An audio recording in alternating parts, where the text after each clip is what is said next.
Graça e paz a todos. Venho novamente trazer a palavra de Deus para vocês. E a palavra que eu venho trazer hoje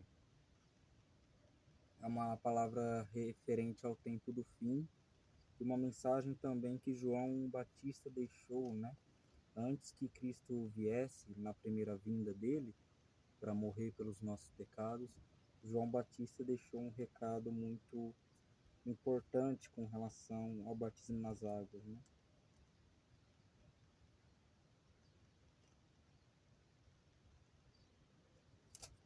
Acredito que esteja no livro de Mateus, ok? Ok.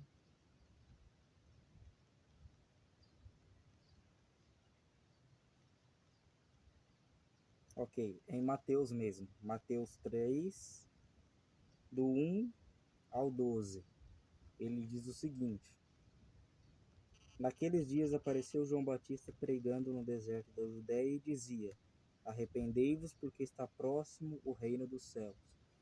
Esse reino dos céus aqui, ele estava anunciando a salvação, que a salvação de Cristo estava prestes a se efetuar, uma vez que Cristo estava quase para vir, entende? Estava quase para se revelar e começar a pregar o evangelho ao mundo.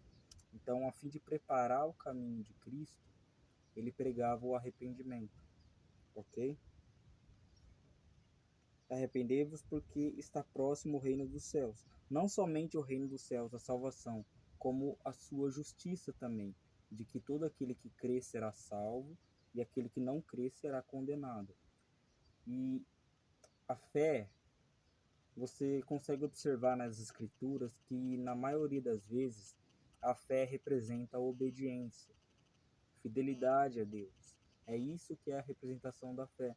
Porque Abraão não seria chamado de pai da fé se ele não tivesse obedecido à voz de Deus, em situações que às vezes até nós mesmos não obedeceria.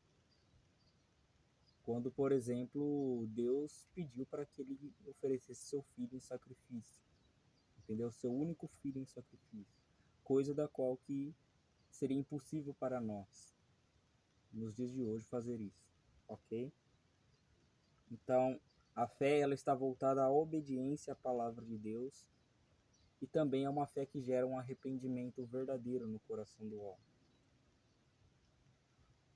Ele diz: porque este é o referido pelo intermédio do profeta Isaías: vós o que clama no deserto, preparai o caminho do Senhor, endireitai as suas veredas. Usava João vestes de pelos de camelo e um cinto de couro, e a sua alimentação era gafanhotos e mel silvestre.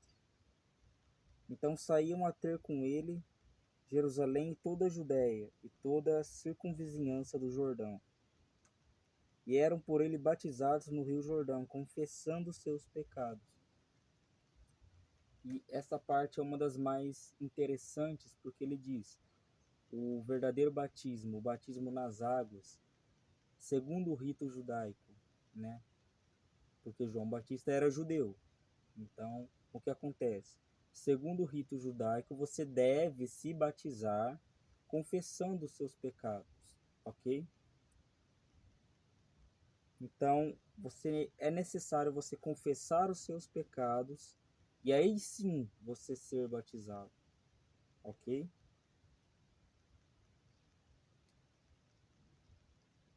Vendo ele, porém, que muitos fariseus e saduceus vinham ao seu batismo, os saduceus eram aqueles que não acreditavam na ressurreição, ok? Eles questionaram a Cristo com relação à ressurreição e eles não acreditavam que havia ressurreição dos mortos, ok?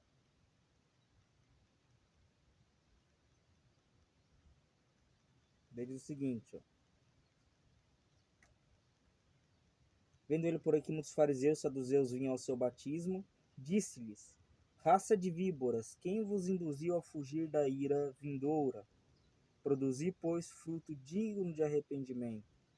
E não comece a dizer entre vós mesmos: temos Abraão por pai, porque eu vos afirmo que destas pedras Deus pode suscitar filhos a Abraão. Já está posto machado à raiz das árvores. Toda árvore que produz bom fruto Toda árvore, pois, que não produz bom fruto é cortada e lançada ao fogo. Então, ele anunciou o seguinte: todo aquele que não tiver obras dignas, que provem que teve um verdadeiro arrependimento,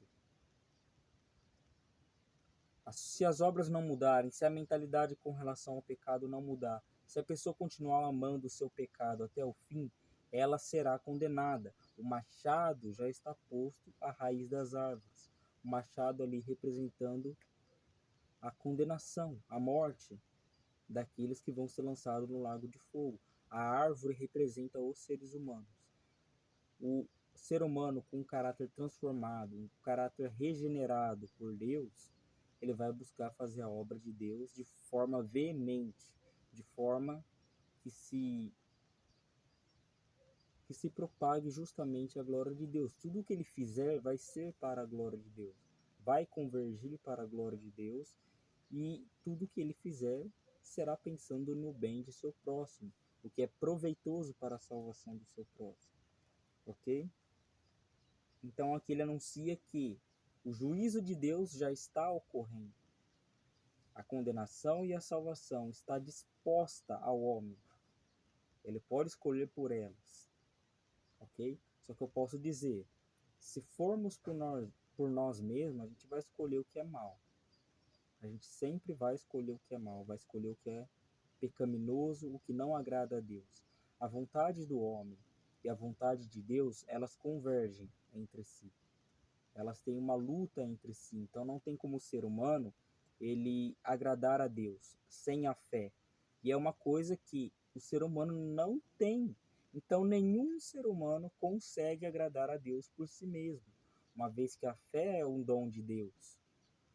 A fé é um presente do céu dado por Deus, para que o homem seja salvo, para que o homem passe a agradar a Deus, ok? Para que o homem tenha uma fé obediente, entende?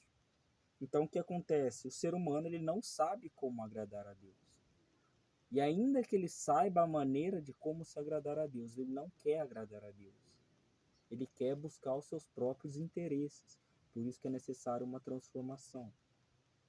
E o que eu quero dizer é o seguinte, que a salvação ela está disponível aos homens. É necessário que os homens vá até Deus, vá até a fonte da salvação, que é Cristo, e seja salvo. Os homens eles devem abrir mão de si mesmo, abrir mão de seus pecados, do amor que ele tem a seus pecados. Porque sim, muitas das vezes nós amamos ao nosso pecado. O mundo diz que nós devemos ter mais amor a nós mesmos, em primeiro lugar.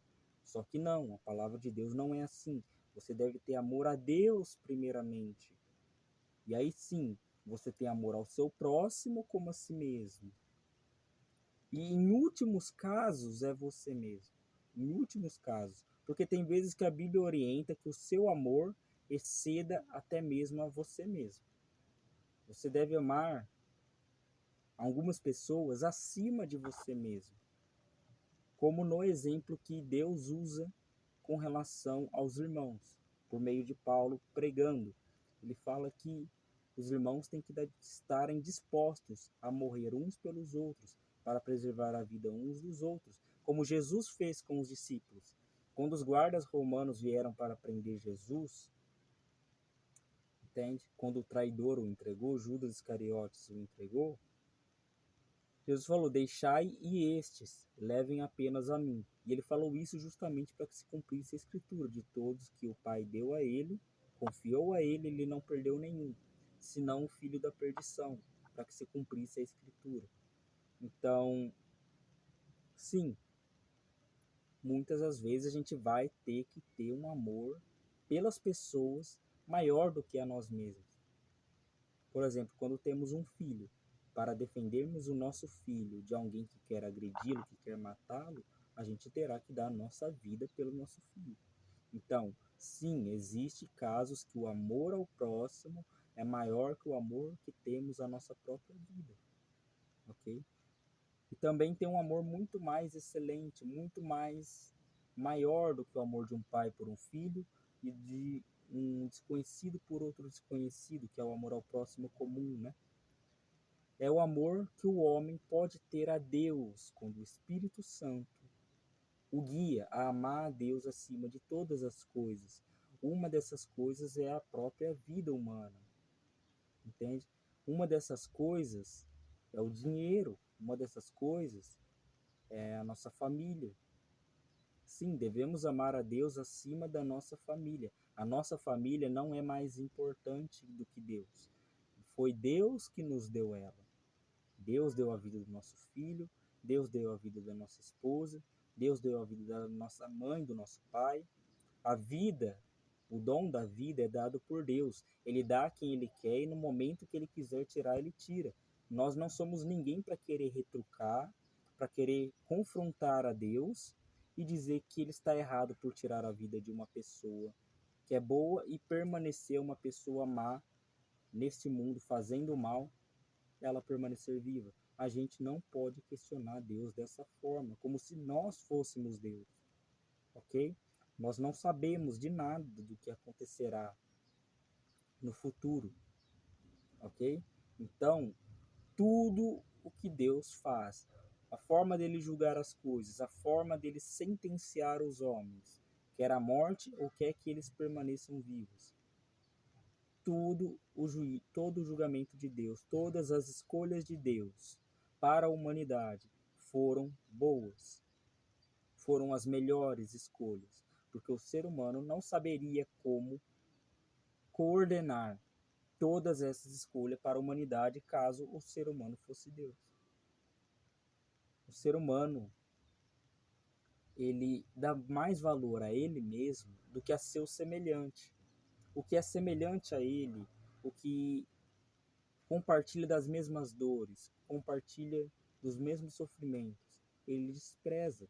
Ele geralmente é egoísta. O ser humano é egoísta por si só. Não tem como o ser humano amar o próximo na medida que ele ama a si mesmo.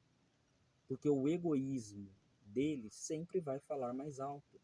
Todas as relações humanas têm base no egoísmo. Quando o homem se casa, quando uma mulher se casa, quando se fazem boas obras, todas as coisas que os homens fazem é baseado no seu próprio caráter egoísta.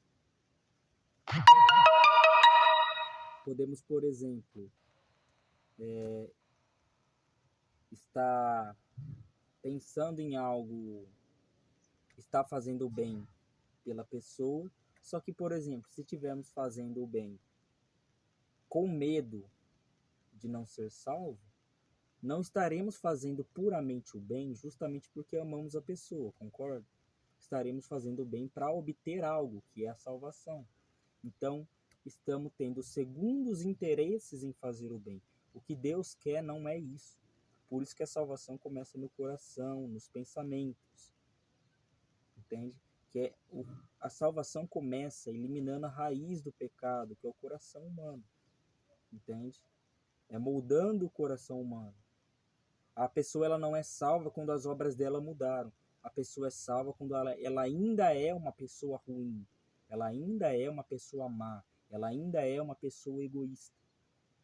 Ela ainda é uma pessoa pecadora. Somos salvos quando ainda somos pecadores. Ok? Não é necessário obras para a salvação. Mas ok, as obras contestam. As obras confirmam a salvação. Ok? E as obras convergem para a glória de Deus. Então é justo que se faça obras, ok? E não é justo aos olhos de Deus você ter com o que ajudar uma pessoa e você negar, ok? Se você tem condições, é o seu dever ajudar. Você não deve virar os olhos e ignorar como se nada estivesse acontecendo, ok? Você deve ajudar. E o mais importante do Evangelho, chorar com os que choram e se alegrar com os que se alegram. Então, tem algumas pessoas que, por exemplo, a pessoa foi lá, se suicidou e morreu em pecado. Ok. Dizer que essa pessoa vai para o inferno no meio de um velório não tende somente a agravar a situação? não tende somente a agravar o pranto de uma mãe, de um pai? Eu creio, em momentos delicados como esse, é melhor você não falar isso, ok? Eu não sei se a pessoa morreu realmente em pecado ou se a pessoa morreu se santificando, entende? Só que o suicídio é aquele que tentou tirar a sua própria vida, ok? Eu não sei nesses casos como Deus age, ok? Porém, vai caber a Deus julgá-lo, ou para condenação ou para salvação, depende, ok? Mas, ao meu ver, se você está num velório onde as pessoas estão pranteando, onde as pessoas estão chorando, tristes, não é a sua função como cristão aumentar a tristeza. E talvez até a própria mãe, até o próprio pai saiba que ele possa estar indo para o inferno ou não, entende? Dependendo da conduta que o pai e a mãe conheceu ele, ok? Só que, no meu caso, ao meu ver, como cristão, é bom você estar ali para cumprir esta palavra: chorar com os que choram e se alegrar com os que se alegram. Naquele momento é um momento de pranto. É você se colocar no lugar da pessoa como se fosse um filho seu, entende? Então, há momentos que você pode falar palavras de verdade, palavras duras de verdade, para que a pessoa acorde e se converta, e há momentos que você precisa ser mais delicado, precisa que Deus realmente te dê uma capacidade para que você possa confortar com palavras aquele que está em pranto, ok? Porque Deus, o Espírito de Deus, ele é o consolador da humanidade, ele é aquele que traz paz ao coração do homem, mesmo em meio a tempos de perseguição, de tribulação, ele traz paz, traz conforto à alma humana. Então, nesses momentos é melhor a gente não querer aumentar o pranto, aumentar a dor do coração de um pai e de uma mãe, ok? Ele diz o seguinte, João Batista: eu vos batizo com água para arrependimento, mas aquele que vem depois de mim é mais poderoso que eu, cujas sandálias não sou digno de levar. Ele vos batizará com o Espírito Santo e com fogo. A sua pá ele a tem na mão, ele limpará completamente a sua eira, recolherá o seu trigo no celeiro, mas queimará a palha em fogo inextinguível. Nesta parte, João Batista está falando que ele tem um batismo para nos batizar, que é o Espírito Santo, o batismo no Espírito Santo. Só que tem duas diferenças aqui. Ele fala o batismo no Espírito Santo e o batismo no fogo. Ok? Deixa eu ler aqui para não fazer confusão. Ele vos batizará com o Espírito Santo e com fogo. Ok? Esse fogo, eles podem falar, é o fogo da presença de Deus, não sei o que tem. Só que eu tenho uma outra visão que é esse batismo com fogo que ele está falando aqui. Por quê? Porque Jesus fala numa certa passagem: tem um batismo com que desejo batizar-me, e tenho fogo para lançar à terra, e como desejo que já estivesse aceso. Aqui ele está fazendo referência ao livro de Apocalipse, aonde as 7 taças de Deus seriam derramadas, né? Ali, naquela passagem, refere-se a um anjo que está coletando as orações dos santos no altar, misturando elas com brasa e enxofre, fogo, e lançando este fogo para a terra, que representa um fogo colérico, um fogo de ira, de condenação, que representa um fogo que traz catástrofe sobre a terra, sobre aqueles que têm a marca da besta, ok? Que traz juízo para aqueles que têm a marca da besta, ok? Então, esse batismo é o batismo que Jesus deseja fazer, cumprir a justiça, entende?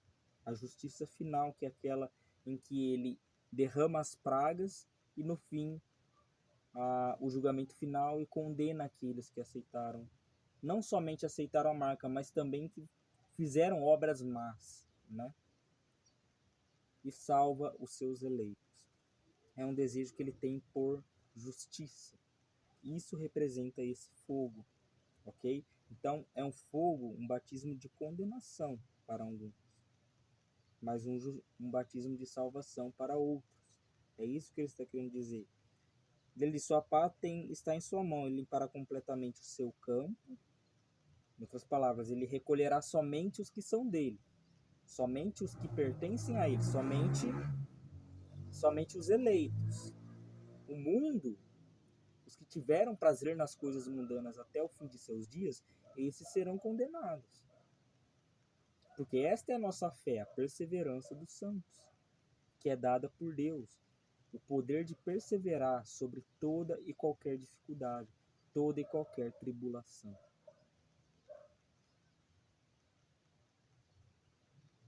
Porque ele limpará completamente sua ira, recolherá o seu trigo no celeiro. O celeiro representa o reino dos céus, e o trigo representa a totalidade dos salvos.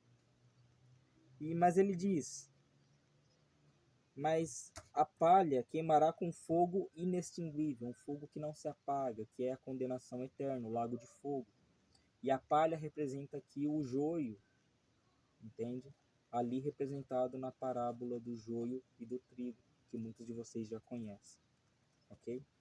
E agora eu quero deixar um alerta a todos vocês, ok? Que é uma mensagem que está no livro de Apocalipse, Apocalipse 12, ok? E é uma mensagem que contesta, que vai contra todas aquelas pessoas que dizem que seremos arrebatados antes da tribulação. Não existe mentira maior, mentira mais hipócrita, mentira mais canalha do que você dizer que a pessoa não vai passar por dores nessa terra e será arrebatado antes da grande tribulação. Por que eu digo isso? Porque você está enganando a pessoa. Você está condicionando a pessoa a pensar num evangelho que não existe. Porque o evangelho fala sim de dores, fala sim de perseguição, fala sim de sofrimento, mas fala que em meio a dores, em meio às perseguições e em meio ao sofrimento, Cristo estará conosco, ok? Que nós seremos vencedores, nós venceremos o mundo por meio do Espírito de Deus, nós venceremos a tribulação, a angústia, justamente porque Deus está conosco, não porque temos algo bom em nós mesmos, ok? E é como Paulo disse, no fim de seus dias, embora ele praticou muitas obras boas, muitas obras justas, fez muitos milagres, pregou muito a palavra da salvação e do arrependimento, fortaleceu muito a fé dos irmãos. E ainda assim, no final de seus dias, Paulo disse que ele se considerava o maior dos pecadores. Entende? Por quê? Porque ele via que ele não era bom o suficiente para herdar o céu. Embora fosse a realidade que Deus deu o reino do céu a ele, porém ele se sentia completamente inútil quanto à perfeição, diante da perfeição de Cristo. E é este sentimento que devemos ter para nos permanecer humilde, porque diante da perfeição do caráter de Cristo, nenhum ser humano se encontra orgulhoso de si mesmo, de dizer que é bom, porque diante a Cristo todos são maus, ok? E diz o seguinte, Apocalipse 12, a mulher e o dragão.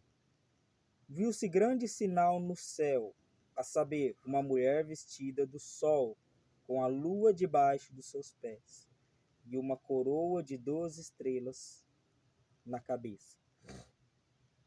A mulher aí representa a igreja, a totalidade dos eleitos, quer seja do judeu ou grego ou gentil, tanto faz.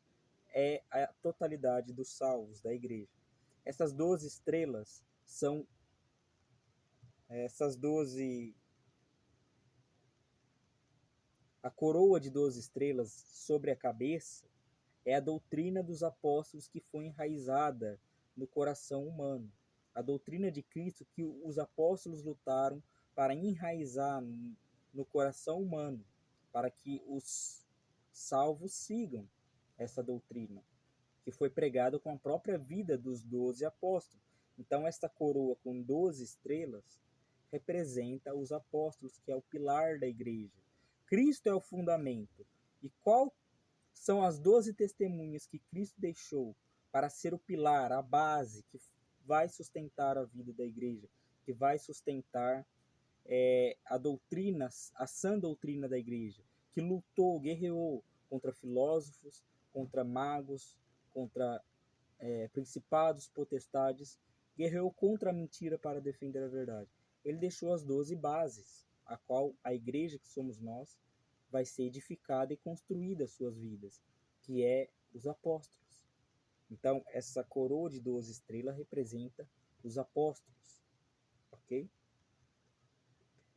E vestida do sol, esse sol representa a glória de Deus, a glória do Espírito de Deus em nós, na igreja, a glória de Cristo resplandecido na igreja. Por isso, uma mulher vestida do sol, porque como eleitos, somos mais frágeis, somos como uma mulher é mais frágil do que um homem, e o nosso noivo é Cristo, então ele é mais poderoso, entende? Então é ele que nos salva, por isso nós somos a retratação da igreja. Que achando-se grávida grita com dores de parto, sofrendo tormentos para dar à luz. Ok?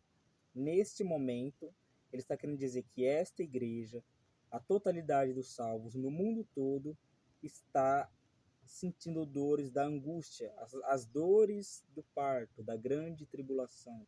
Porque ele compara a dor da grande tribulação, da perseguição, com a mulher que está para dar à luz, ok? É a comparação que Cristo fez no sermão escatológico. E então a comparação da mulher que está para dar à luz. E o que ele diz? Depois que a mulher dar à luz, ela não se lembra mais nada depois que haver nascido o filho, senão da alegria de ter nascido um filho varão.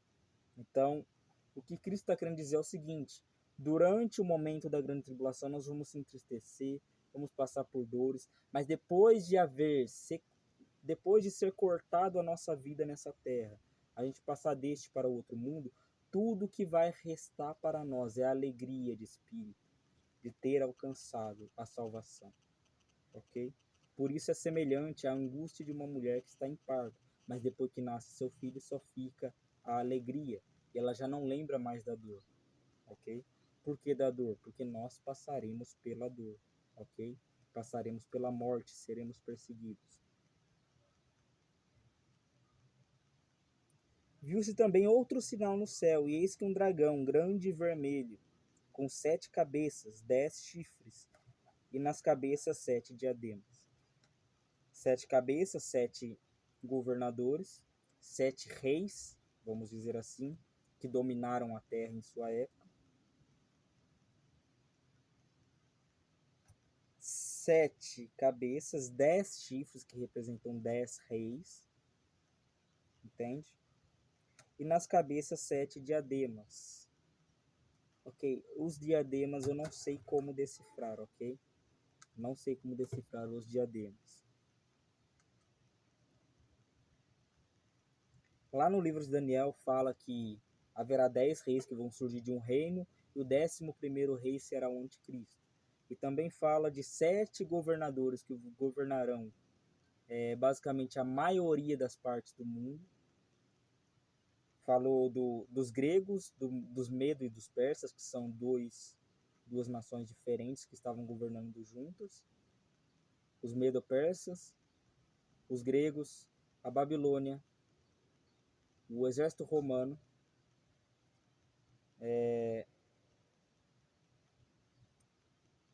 um exército do anticristo, né? Eu lembro que são 7 ao todo. Cada um tem a sua representação de um animal, ok?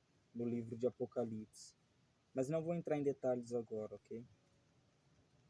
Diz o seguinte também: A sua cauda arrasta a terça parte das estrelas. A cauda deste dragão, que representa ali a influência de Lúcifer lá no céu. Então, você vê que essa passagem aqui ele não fala apenas do futuro de Apocalipse, não fala apenas da vinda de Jesus, a primeira vinda, mas fala de muitas coisas misturadas em toda a Escritura. Porque aqui está falando que, com a influência de Satanás, de Lúcifer, foi arrastada a terça parte das estrelas do céu. Então, a terça parte dos anjos caiu juntamente com este dragão, que é este dragão, que é Satanás, que vai perseguir a igreja no tempo do fim, usando a casca, né, usando o corpo do anticristo, as quais lançou para a terra. E o dragão se deteve em frente à mulher, que estava para dar à luz, a fim de devorar o filho quando nascesse. Este dragão que estava de frente à mulher, a mulher que neste momento está representando Maria, que estava para dar à luz a Jesus, e teve aquele mandato do governador para que se matassem todos os meninos judeus, de 1 até 3 anos de idade, recém-nascido até 3 anos de idade, porque ele tinha medo que o Cristo nascesse, entende?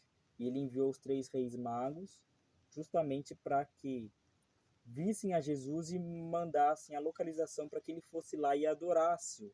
Só que seria mentira isso.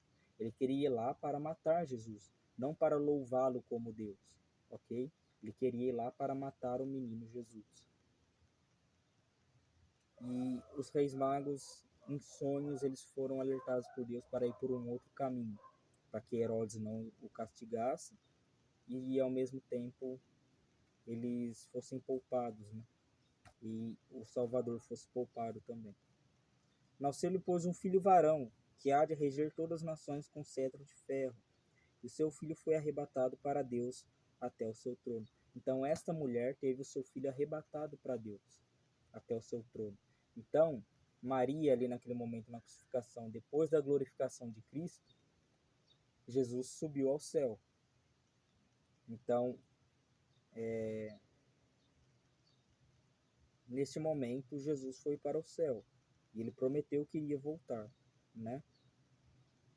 A mulher, porém, fugiu para o deserto, onde lhe havia Deus preparado lugar para que nele a sustentassem durante 1260 dias, que é 3 anos e meio, ok?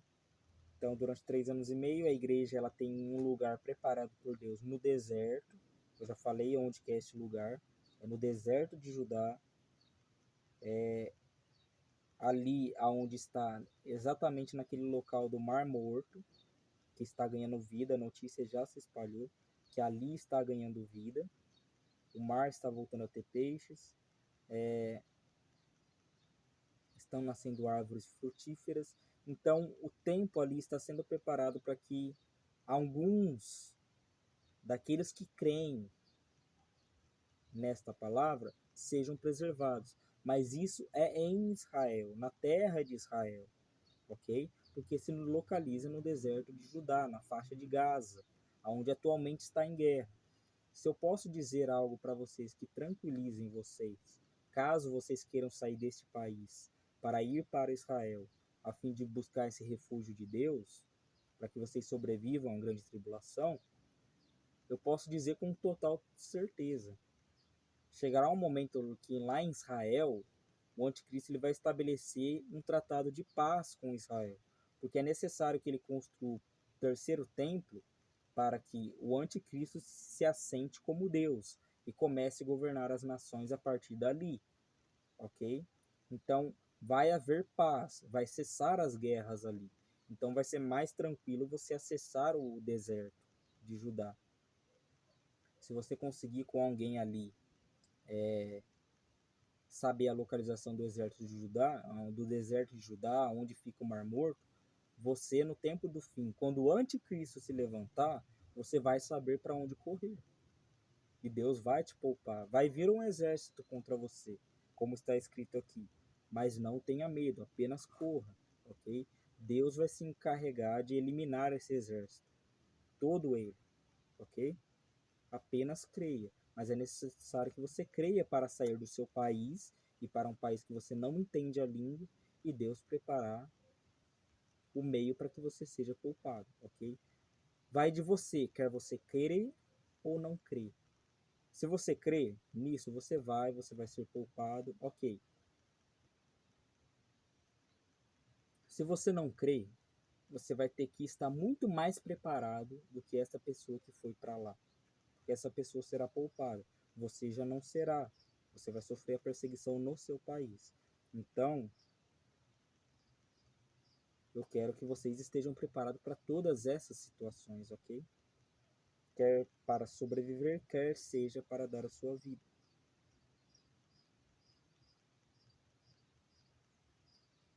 Houve peleja no céu. Miguel e seus anjos pelejaram contra o dragão. Também pelejaram o dragão e seus anjos. Então aqui está falando da guerra que houve no céu e que Satanás foi lançado para a terra. Né? Todavia não prevaleceram, nem mais se achou no céu lugar para ele. E foi expulso o grande dragão, a antiga serpente, que se chama Diabo e Satanás, o sedutor de todo o mundo. Sim, foi atirado para a terra, e com ele seus anjos, 1/3 do céu. Que não é pouca coisa. A astúcia do nosso inimigo não é pouca. Senão ele não teria induzido 1/3 do céu de anjos puros, puros, criados sem maldade, sem malícia. Ele não teria convencidos a cair juntamente com ele na terra. Ok? E você pergunta como anjos que não têm pecado, não têm malícia, não têm orgulho, não têm nada, começou a sentir orgulho e organizou uma rebelião no céu. Como isso aconteceu? É por isso que nós cremos na predestinação. Deus, antes de formar tudo, ele pré-ordenou que no coração de Lúcifer, coração é um sentido simbólico que eu estou falando, porque um espírito não tem um coração como um ser humano tem, entende? Mas ele tem sentimentos. Então o que acontece? Deus pré-ordenou que Lúcifer o trairia, e que Lúcifer enganaria 1/3 dos céus, e que esse 1/3 dos céus seria lançado sobre a terra. Então, Deus ordenou que o mal surgisse de Lúcifer. Ok? E a partir dali ele moldaria o que é certo e o que é errado, baseado em 2 reinos que surgiu: o reino das trevas e o reino da luz. Porque Lúcifer começou a pré-ordenar o seu reino na terra, a fim de governar a mente dos homens, a fim de escravizar a mente dos homens. Tem um reino na terra que vem para escravizar você para sua condenação, e um reino que vem para te libertar para a sua salvação. Ok? E agora eu te pergunto, a qual reino você é escravo? De qual reino você serve? Ok? Isso determinará suas decisões futuras.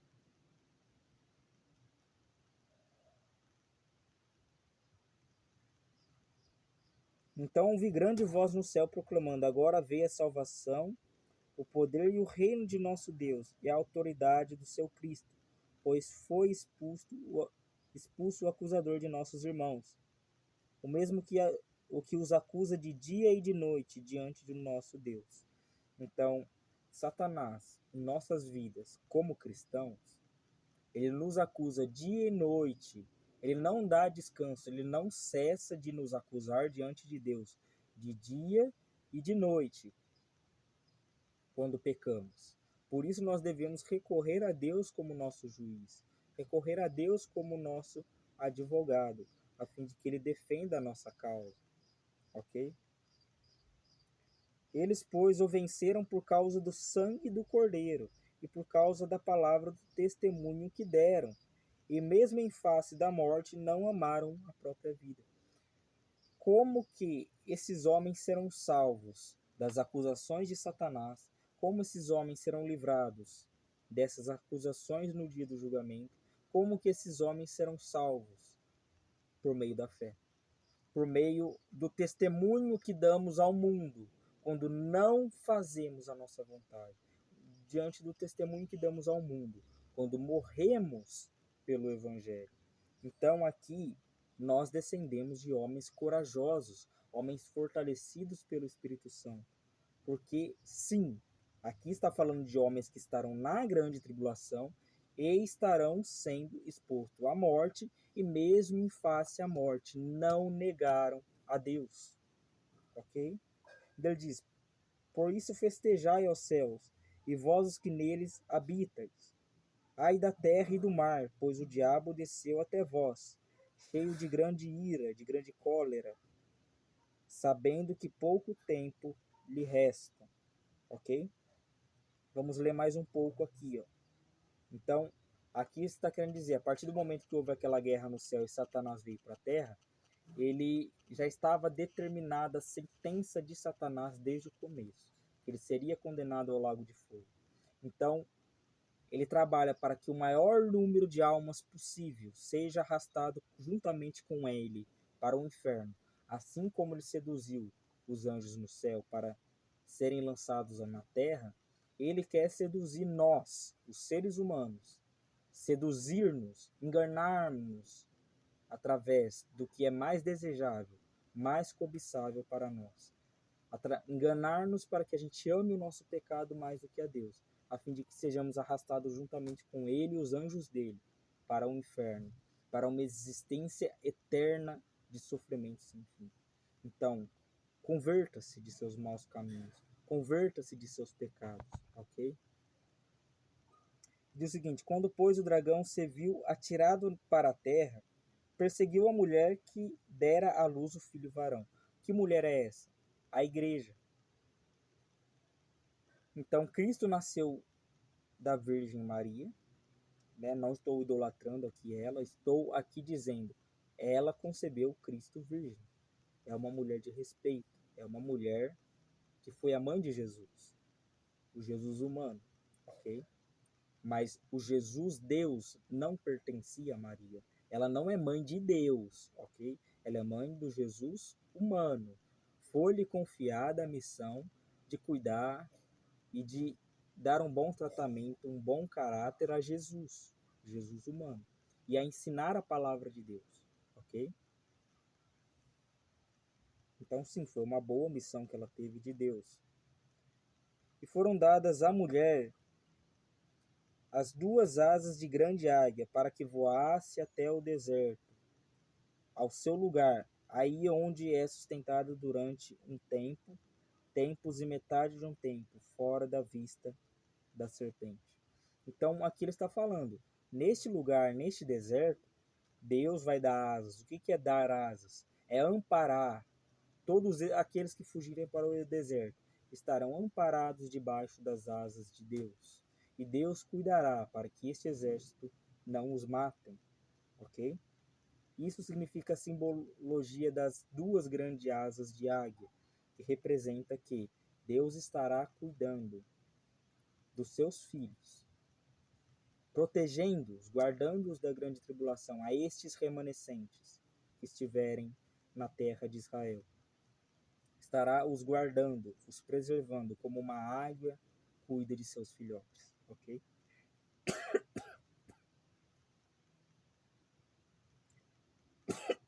Fora da vista da serpente. Então, nenhum exército irá atrás deles mais, ok? Os homens terão medo de perseguir essas pessoas que estarão sendo guardadas por Deus. Mas, ao mesmo tempo, Deus não poupará outros. Será diferente o trato com outros. Outros darão a sua vida. E eu acredito o seguinte: maior privilégio há em você dar a sua vida por Deus do que você ser poupado na grande tribulação. Por que eu digo isso? Ah, mas Gabriel, você está sendo louco. É uma ideia de louco você dizer que você tem chances de ser salvo, poupado da grande tribulação, e você ainda assim querer passar por ela. Por que eu digo isso? Em Eclesiastes vai dizer o seguinte, que melhor é o dia da morte do que o dia do nascimento. É melhor o bom nome do que o bom perfume. E melhor o dia da morte do que o dia do nascimento. Sim, porque o dia do nascimento você passa por muitas angústias na terra, até você chegar no fim dos seus dias. Mas no dia da morte, é o dia que o homem conhece o seu Criador. o dia que o homem vai de encontro a seu Criador, quando ele recebe a salvação do Altíssimo. Ok? Então a serpente arrojou de sua boca, atrás da mulher, a água como um rio, a fim de fazer com que ela fosse arrebatada, levada pelo rio. Aqui este rio está representando o grande exército que está vindo para perseguir os eleitos lá na terra de Israel. E eles fugindo para o deserto desesperadamente. E este grande exército indo atrás, como aconteceu no tempo de Faraó. O exército foi atrás dos que fugiram, ok? Para matá-los. E Deus os protegeu e afogou todo aquele exército no Mar Vermelho, ok? Desta mesma forma, ele protegerá os seus eleitos no tempo do fim. Como também diz que no tempo do fim, no livro de Daniel, no tempo do fim, o arcanjo Miguel se levantará para defender os israelitas, os eleitos que ali estiverem presentes. Ok? A terra, porém, socorreu a mulher, e a terra abriu a sua boca. Imagina um grande terremoto, abrindo uma grande vala, um grande buraco, onde todo aquele exército é engolido. É isto que vai acontecer.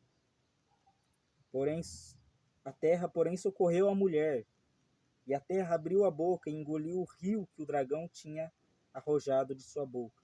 Então, o anticristo ele vai determinar que o exército vá e mate aqueles que estiverem fugindo para o deserto, e ao mesmo tempo Deus vai dar uma providência, fazendo com que a terra engula por inteiro aquele exército que ele tiver ordenado ir atrás. Irou-se o dragão contra a mulher e foi pelejar com os restantes da descendência dela. Que restantes são esses? Ou seja, uns foram poupados quando o anticristo se levantou. Lá na terra de Israel eles foram poupados. Mas isso só acendeu a raiva do anticristo. O anticristo só se irou com isso. E o que ele fez? Ele foi pelejar com os restantes da descendência da mulher. Os que guardam os mandamentos de Deus. E têm o testemunho de Jesus Cristo. Que testemunho é esse? O testemunho que Cristo morreu por nós na cruz e que a justiça de Cristo excedeu a nossa. E que a justiça de Cristo, efetuada na cruz, nos salvou dos nossos pecados.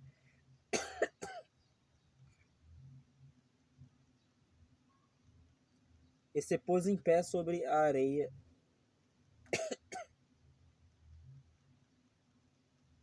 Tem um testemunho de Jesus.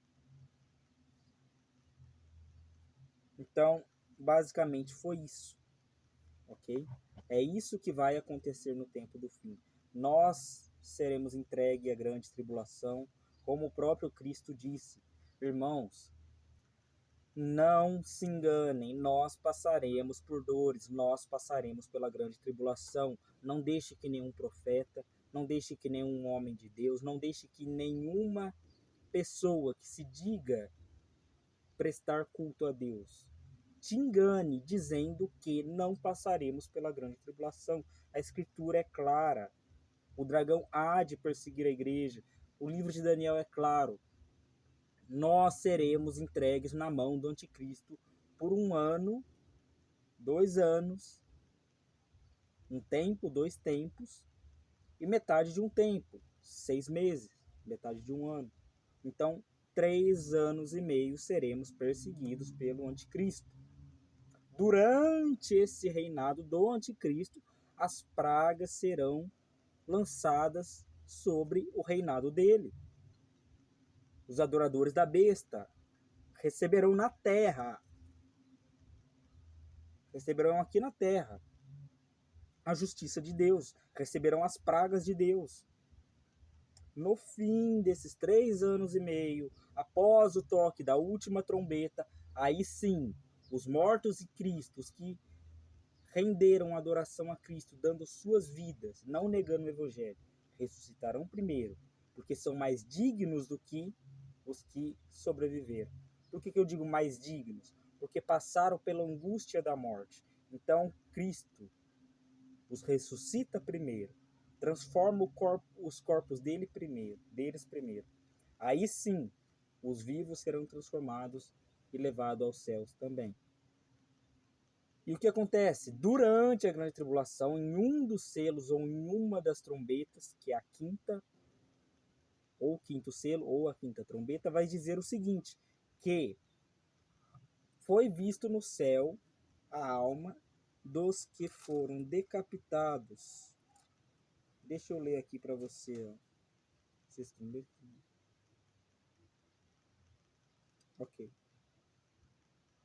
Não é a quinta trombeta, tá? É o quinto selo.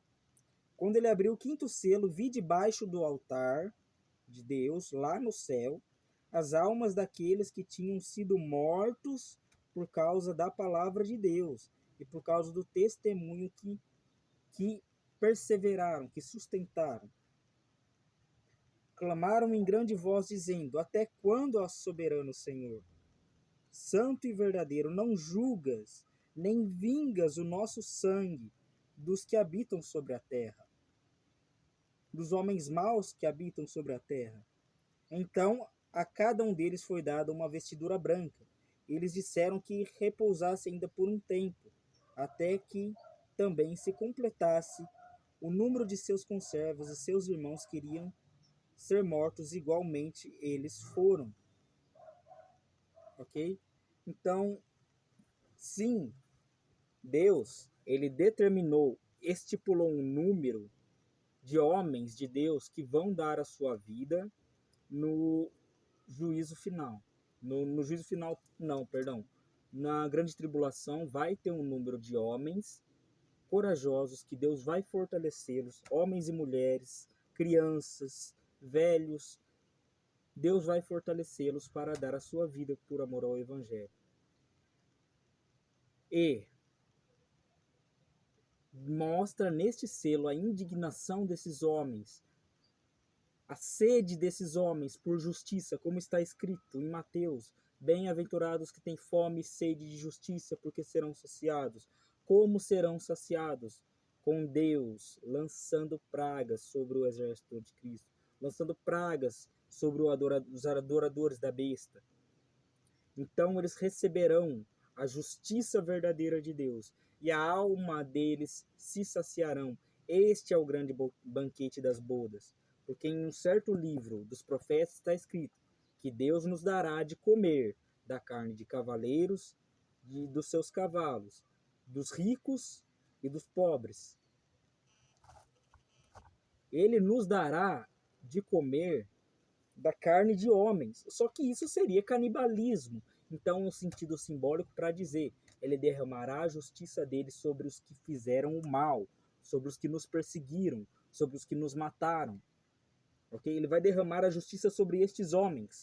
E a nossa alma, que já estará transformada lá no céu, vai se sentir com o seu desejo, a sua fome e a sua sede por justiça completamente saciados por Deus. Esse é o banquete que ele tem a nos oferecer. Não é um banquete físico, você não vai ter fome no céu. Mas é o seu desejo pelas coisas de Deus. É o seu desejo pela justiça divina. É a sede por justiça que os homens nos negam o tempo todo. Porque tudo que vemos nesse mundo é injustiça. E o que nós mais desejamos na vida é a justiça sendo feita. Os bons homens, os homens de Deus, desejam a justiça. E essa justiça será dada por Deus. Porque Ele fará a sua vingança. Ele nos vingará daqueles que nos matarem. Ok? Então permaneçam amando, até mesmo os seus inimigos. Permaneçam guardando os mandamentos de Deus. Sim, porque esses homens morreram guardando os mandamentos de Deus. Não venha dizer porque estamos na graça, os mandamentos não são válidos. Sim, eles são válidos, ok? Os mandamentos estão valendo. Os mandamentos são atemporal. Desde o princípio da humanidade até o fim dela, o julgamento já está predeterminado. Desde o início da humanidade até o fim dela, a lei serve como guia para Cristo, para que nós possamos agir de acordo como Cristo quer que agimos.